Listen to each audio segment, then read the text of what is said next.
Hello and welcome. This is your Discovering NLP webinar.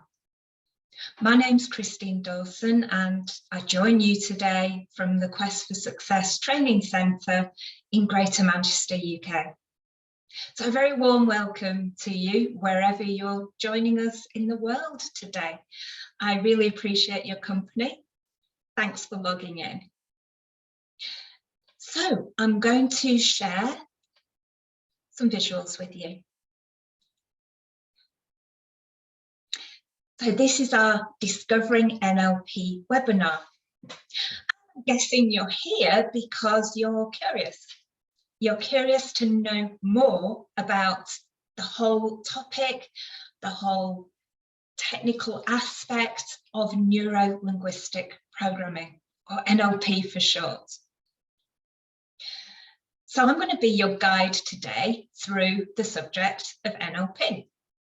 I'm a master trainer of NLP, and I'll give you a bit of knowledge about where that fits into the bigger scheme of things a little bit later on. So let's have a look. And what I want to start with is by addressing the key question that most people ask me when they're thinking about learning NLP. And they ask me why, that why question. And it's a great question to ask.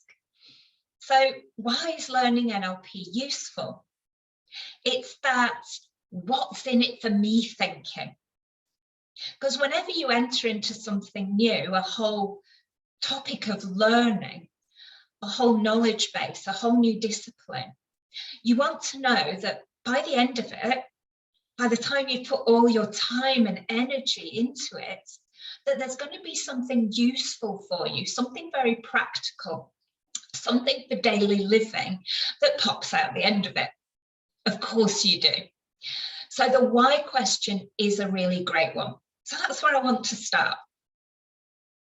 So the first focus I want to give you is why is learning NLP useful for personal skills and a new personal toolkit. And these personal skills and tools are really applicable across all areas of your living. The daily use. And this is why NLP is so very popular. It's because it can be used practically every single day of your life. Now, how many learnings have you done? How many new disciplines have you learned that you can actually apply all the time and that will be useful and valuable to you all the time? There's not many. So let me take you through some of the new personal skills that you can apply across all areas of your life. And the first is all about communication and how to communicate really effectively. Now, effective communication is communication that avoids misinterpretation. You know, when you say something and somebody gets completely the wrong message and you end up saying, oh, no, I didn't mean that. The ability to communicate so you avoid those circumstances, you avoid that misinterpretation and miscommunication. And what we teach you is the psychology of response, because everybody that you speak to is different. We're all individuals and we all process our world completely differently. And I'm going to share some more of that thinking in a little while. So being able to choose the language that you use unconsciously, so this is not something that you're going to have to consciously consider every word you say. It's about learning how to observe other people and know exactly how to communicate with them, what the psychology of their response is going to be. And that's a really powerful tool, I'm sure you'll agree, in business or in your social circumstances, in your relationships. That's a biggie. In daily life generally, when you're chatting with anybody in any context. Now, when you can communicate really effectively, you become more influential. And when I'm talking about influence, I'm talking about taking an idea that's in your mind and having someone else understand that idea. It's all about win-win outcomes. I've got an idea that I'd like you to understand, and by you understanding it, you might get some new learning. So we both win. Being able to communicate ideas is an essential part of life. If we want people to share in our thinking and our model of the world, and we want to share in theirs, that exchange of ideas is really important. When you can exchange those ideas and you can do that really well, then you can negotiate outcomes really elegantly. That's not necessarily just in business negotiations. You're negotiating all the time. I'm sure those of you that are parents have negotiated bedtime with your children or what they're going to eat for a meal more than once. And of course, we negotiate with our partners in life. What are we going to do today? It ends up as a negotiation. So we can go from very high level to very everyday level with influencing and negotiating, and to do that elegantly with win-win outcomes. Of course, once we have an idea and we've negotiated it, we need to sell it.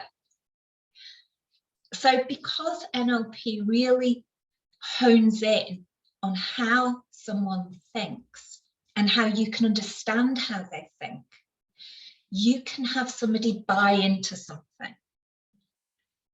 And that might be in business, you're physically selling them something, a service or a product, because there's an art to selling. And it might also be selling ideas across all parts of your life. If you can sell an idea, that's about good communication. So within NLP, we have a lovely sales process, which not only allows you to be really, really impactful selling a product or a service in a business context, and also how to sell your ideas in other walks of life.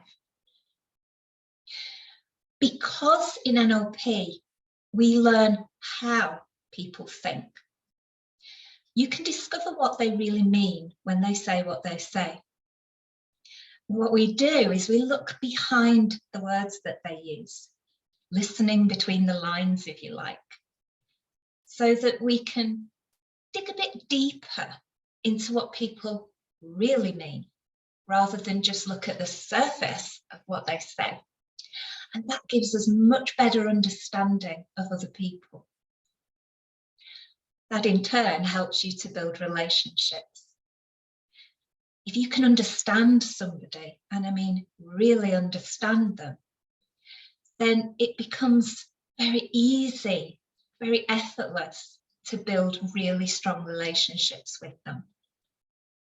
And of course, that's a coaching skill. If you want to coach people, even if that's informally, because we all coach people a lot of the time. You might be a formal coach where you offer coaching to people, but we coach our children, we coach each other. We have those conversations that have people pick up new ideas and think through their challenging situations, maybe in a different way. And of course, therapeutic skills. You might pick up therapeutic skills as a therapist. That might be one of your targets. Learning NLP to be a therapist, learning NLP to be a coach. And you can do that. We also use NLP to create a really strong foundation to running a business. So if you are a business leader or a business manager or a business owner, a managing director, somebody who has that decision-making position, then using the tools and the thinking and the language embedded within NLP can have you be more successful in that environment, because NLP enables you to think differently. Now, you can't solve a problem with the same thinking that created that problem in the first place. You need different thinking. So learning to think differently, learning to use different patterns of thinking is part of NLP. And of course, that enables you to solve problems more effectively and make more effective and efficient decisions. Decisions that are based on good thinking, a foundation of clarity, which enables you to make decisions easily. And when you get to the end of that decision, you believe in it. Of course, all of these different skills and tools are leadership and management skills. So if you aspire to, or if you hold a leadership or management position, then really honing all of these skills is going to make you the leader or the manager of choice. I guarantee it will help your promotional prospects. And of course, health and well-being. If you know how to self-monitor, be self-aware, and to care for yourself, then your health and well-being can only prosper. And of course, like in any walk of life, if you have more skills and tools, then you can earn more. People are willing to pay people who have effective skill sets more for the work that they do.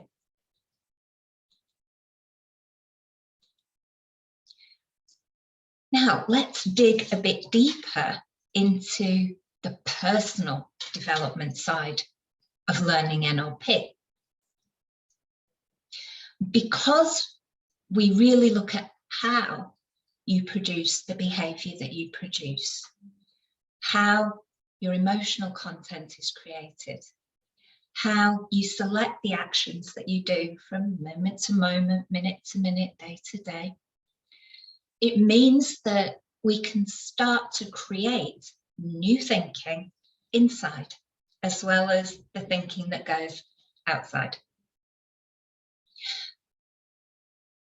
We really look in NLP, when you learn NLP, one of the greatest gifts that you can get from it is to leave a training empowered. It's really important.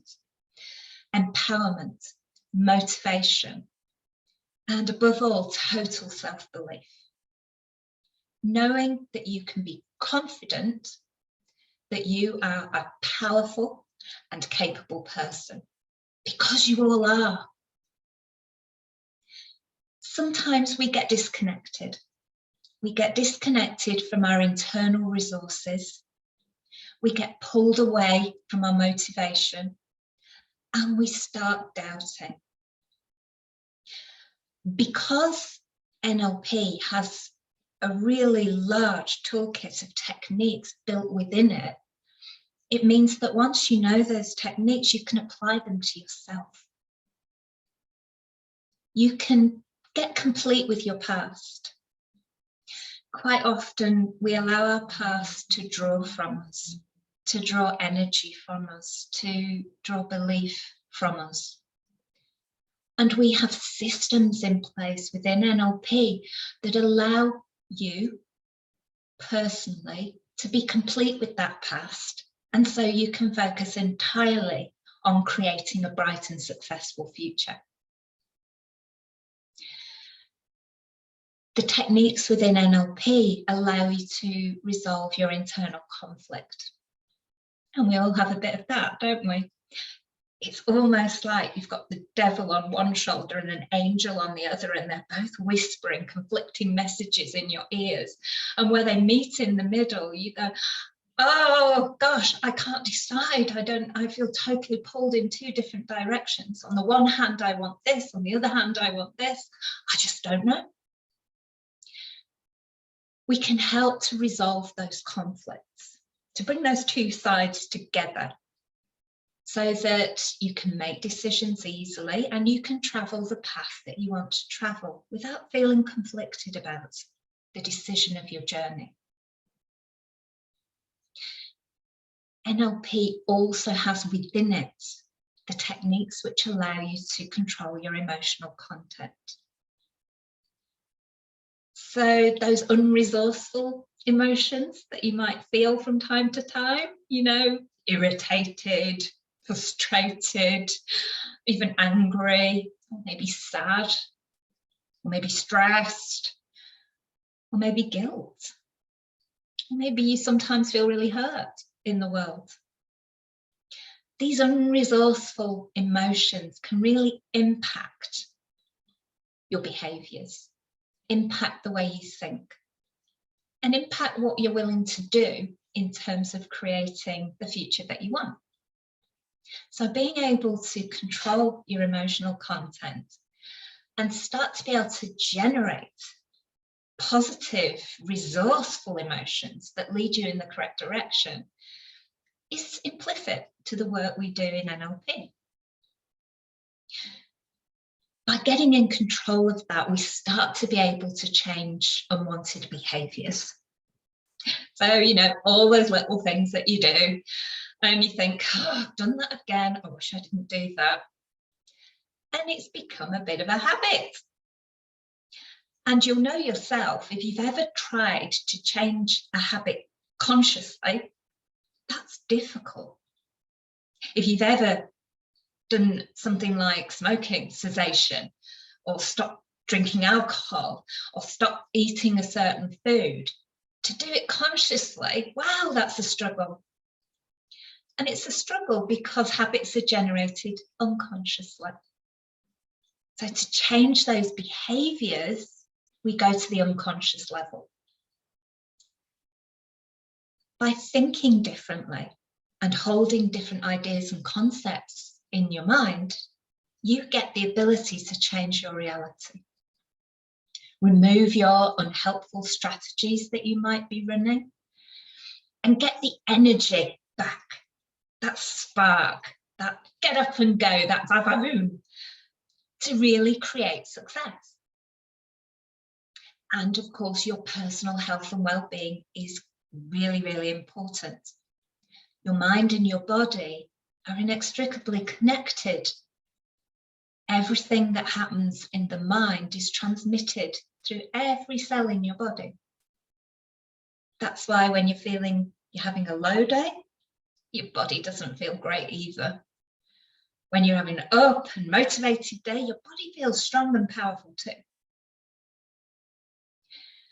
So at the end of learning an NLP process, you want to feel that you can fulfill your potential, because we all have huge potential.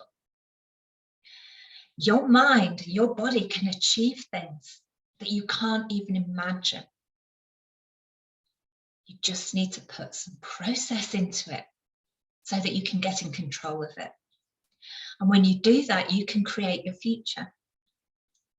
And of course, we're all striving for that one thing, just to be happy.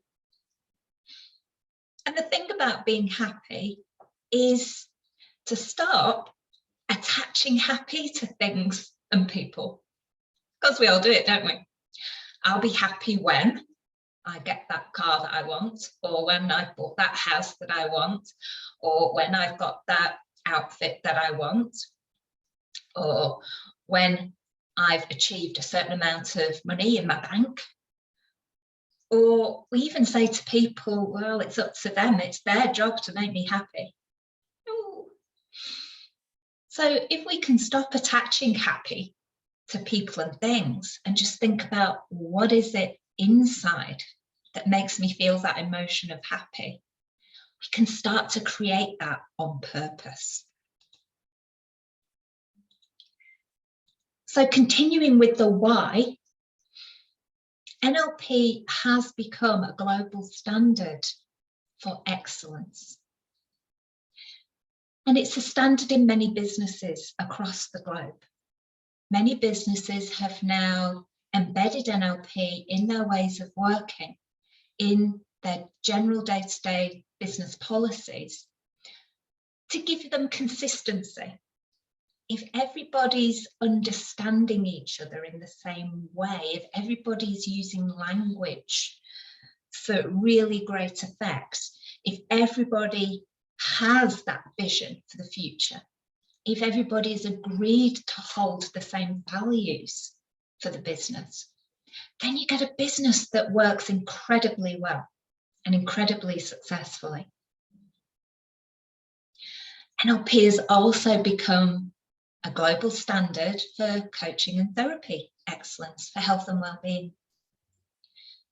So many coaches right across the globe have now integrated a beautiful marriage of coaching technique and NLP. And it's made them the most powerful and effective coaches that are available today. NLP is being used in sports. So to help the mindset of sports. If somebody wants to physically perform at the top, the absolute optimum of their performance level, then they have to have the psychology to support that.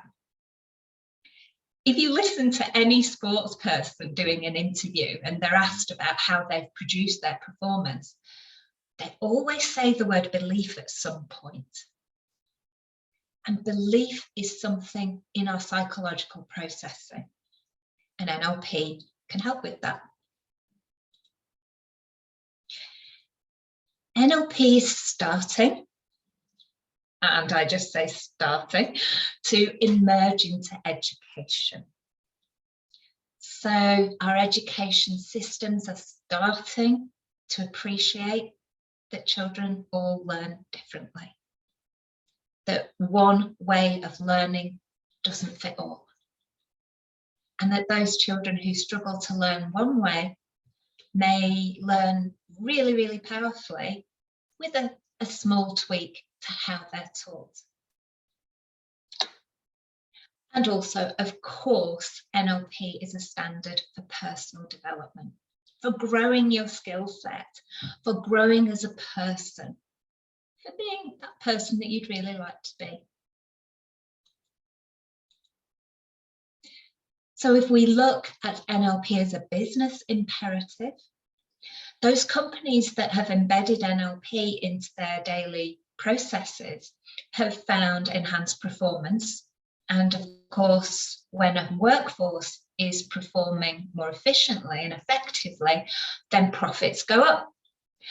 And at the end of the day, business is all about profit. We can sugarcoat that any way we like. But unless you're a charity or a not-for-profit organisation, you run business to make a profit. Health and well-being is now very important in the workplace. And many corporate entities have now embedded health and well-being programmes into their corporate ways of working. And using NLP within that system gives a very, very powerful way of ensuring the health and well-being of the employees, especially in terms of stress. If you look at the figures around absences from work, the published figures, the highest percentage by a long way is people being off work with stress.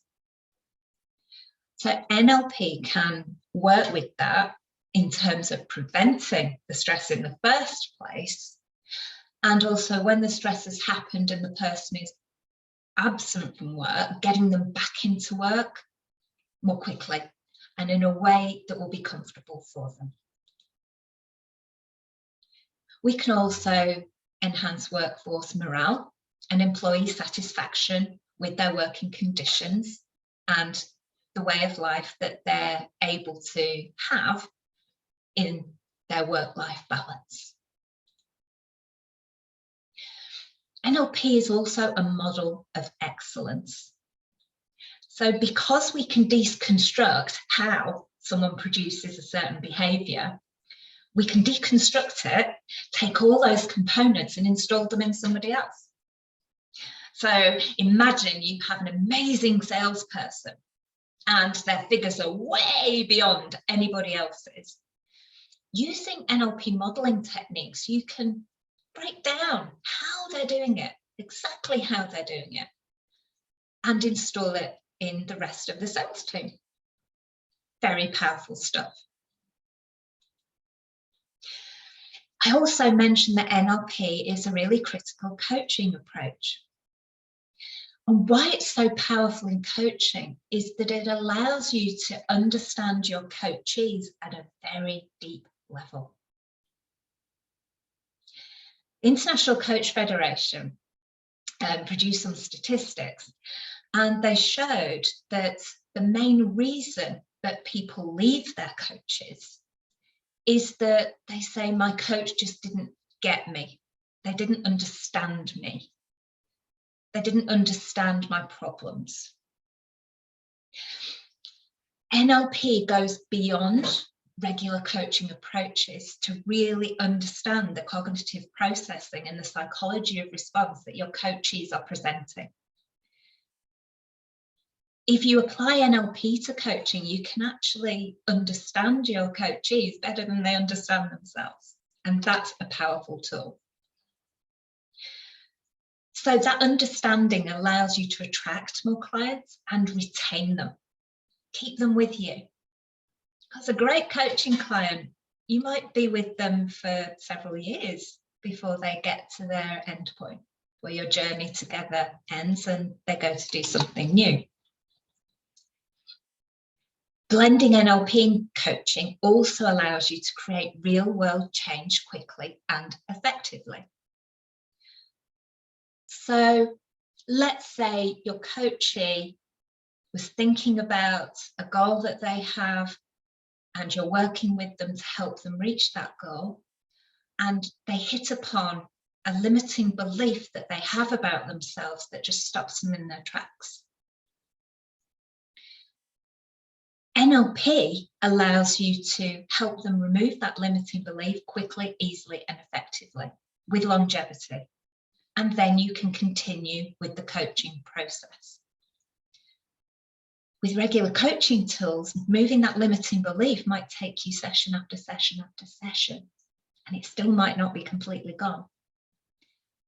So blending NLP makes you a really powerful coach.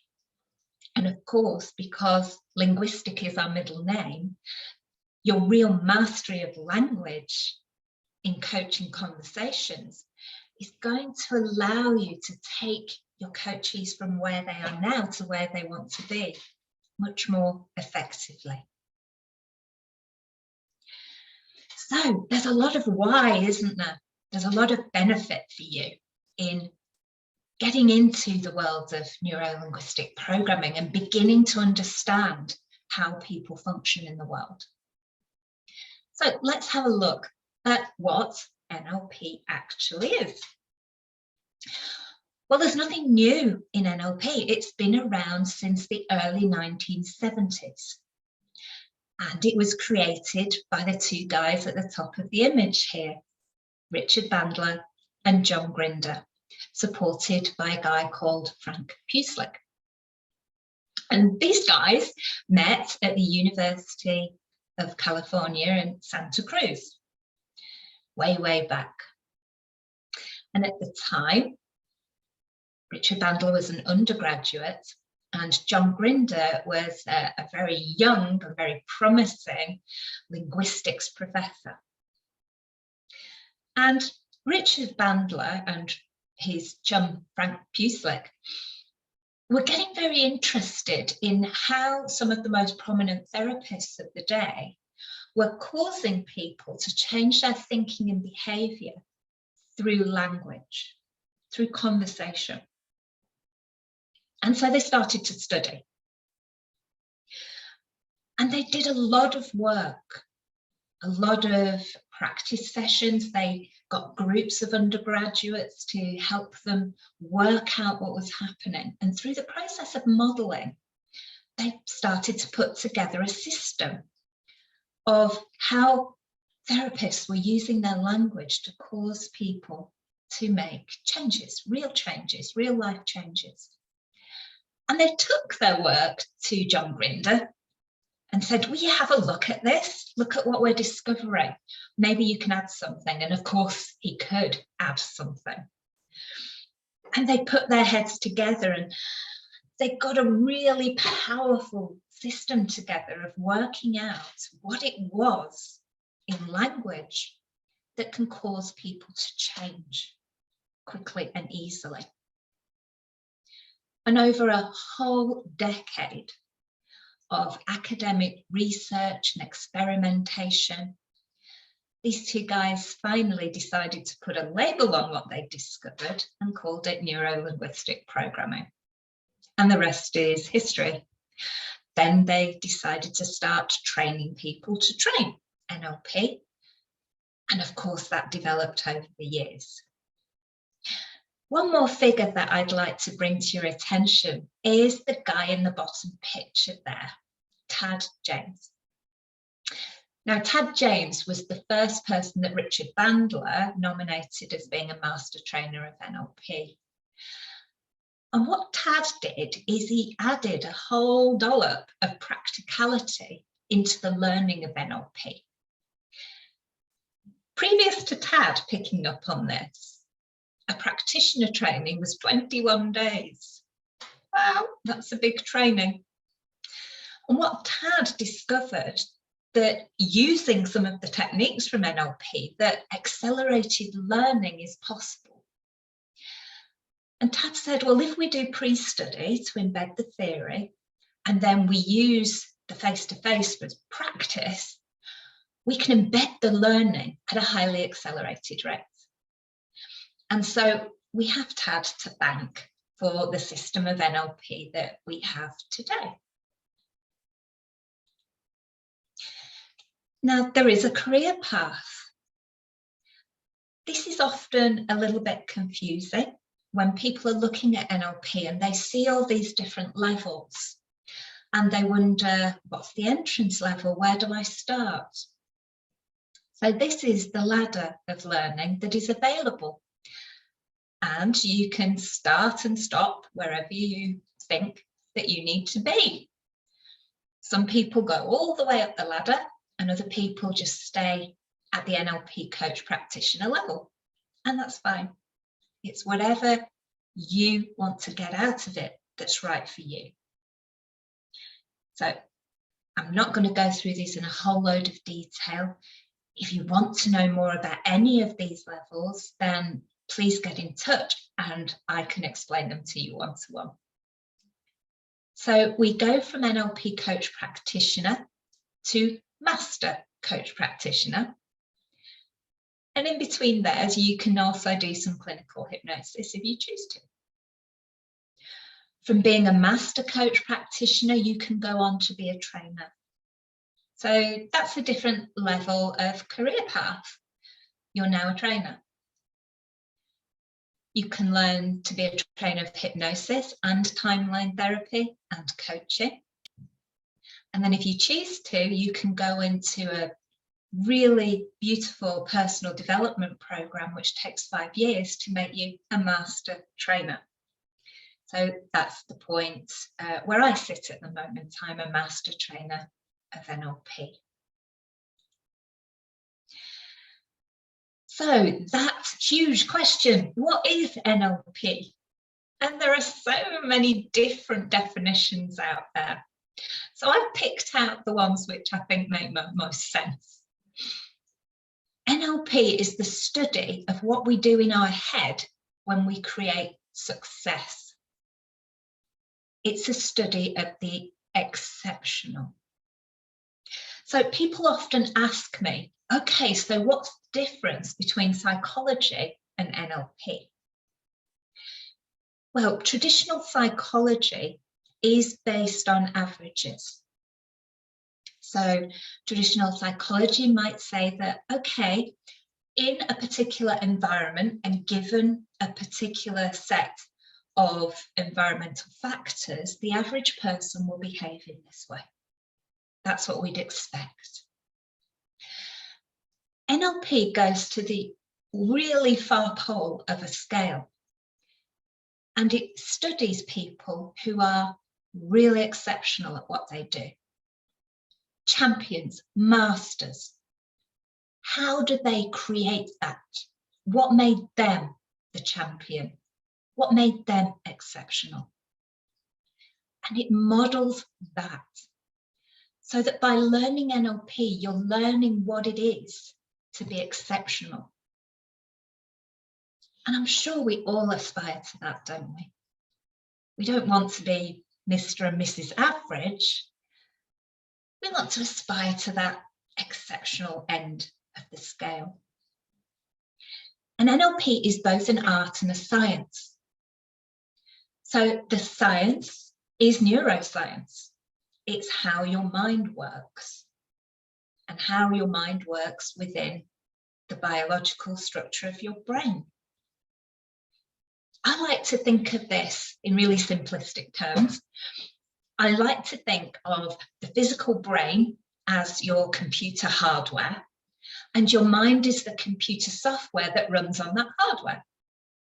And so by reprogramming the software, we get different outputs from the hardware.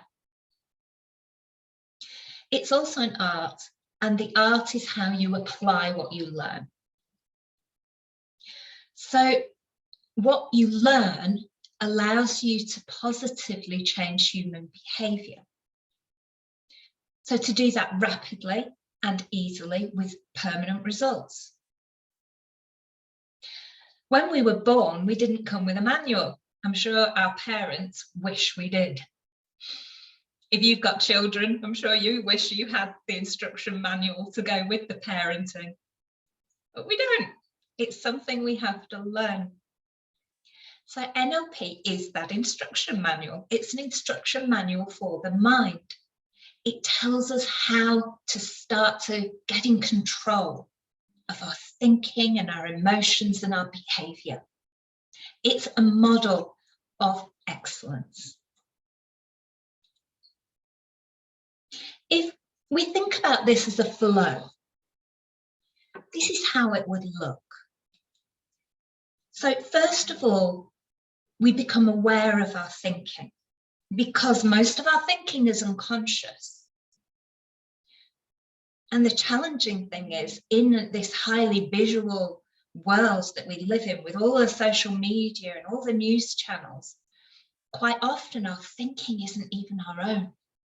It's thinking that's been installed in us through stuff we've read on social media and stuff we've heard on the news channels. So the first step towards excellence is becoming aware of what we're thinking. And when you become aware of what you're thinking, you can then be able to understand what you're thinking and begin to understand where that thinking is coming from. Is it your own thinking, or is it thinking that's come from somewhere else? Once you understand what it is that you're thinking, you can then be more critical about it.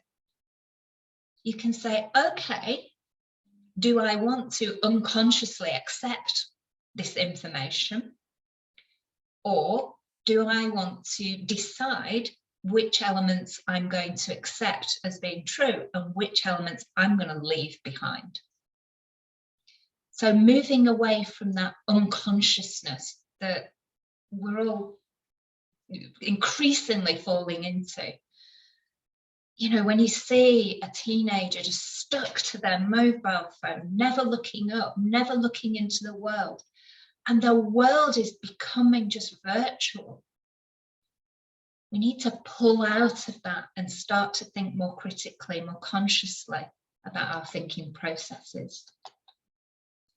And once we can do that, we become more flexible in our thinking. And all of that gives us the capability to change. So anything we want to change about ourselves, we can do it once we've been through this flow process. So just let me give you a little bit more substance to sit behind that. This is the NLP model of communication. And if you're really thinking about what NLP is, this model encapsulates everything. So we have a world outside of us. And that world comes into our awareness through our 5 senses. So those are hardware. Our sight, visual, our hearing, auditory, our sense of touch, kinesthetic, our sense of smell, olfactory, and our sense of taste, gustatory. So those are hardware, those are inbuilt physiological sensory organs that are accepting input from the outside. And that's a huge, huge amount of data, something in the order of 12 million bits per second of information that is bombarding your sensory organs every second of every day.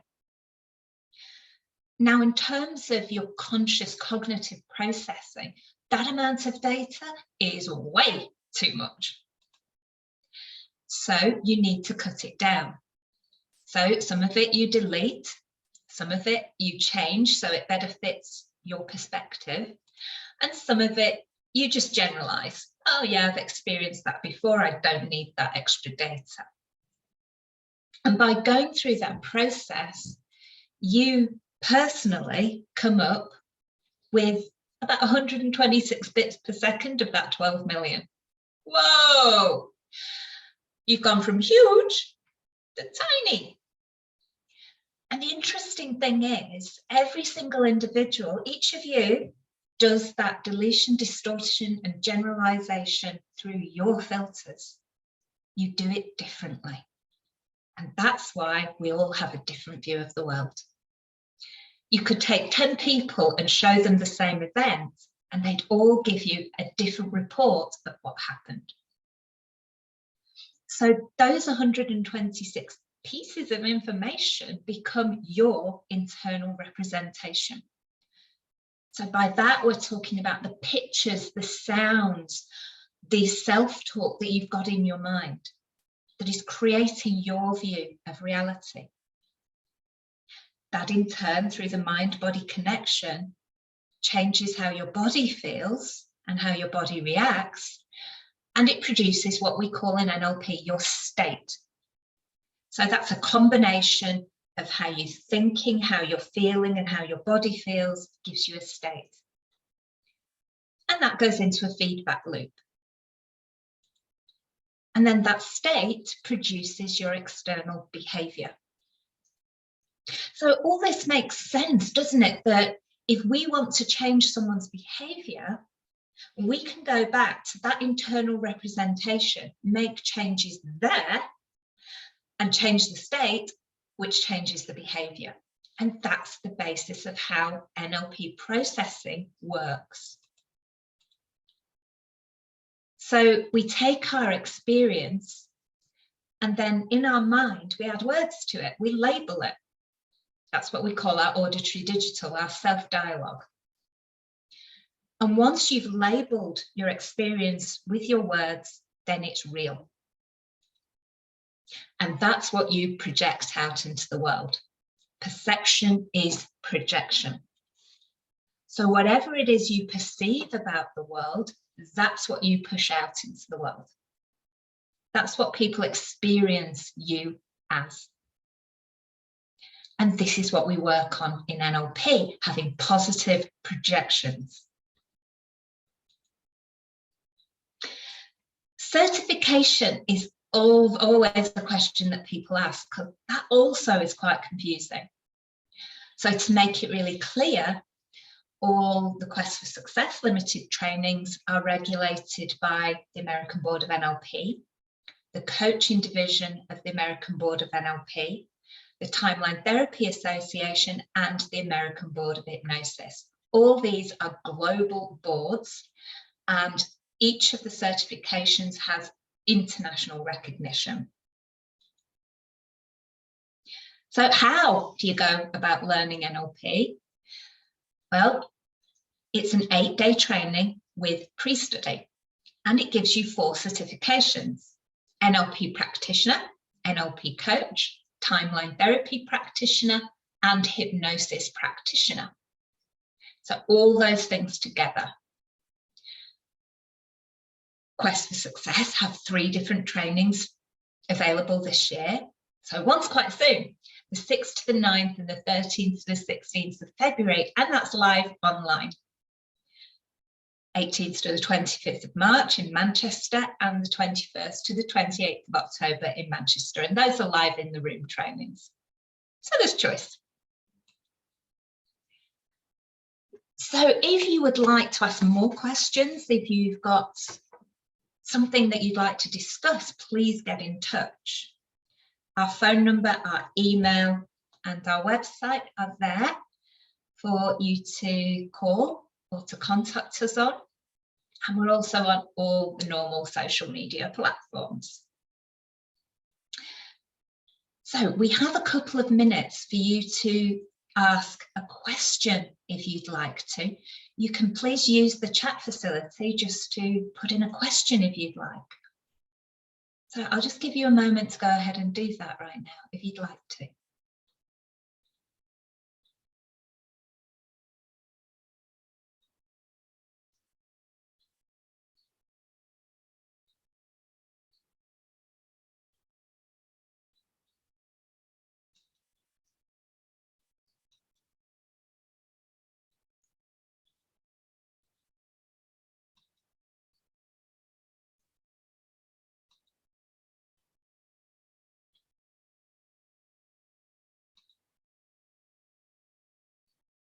Okay.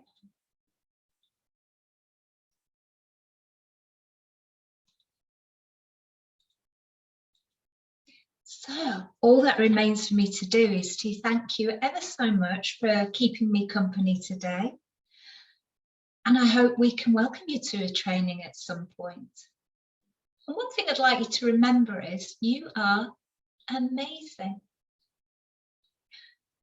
So with that, I'm going to thank you very much for joining me, and I hope to connect with you again soon. Thank you, and bye for now.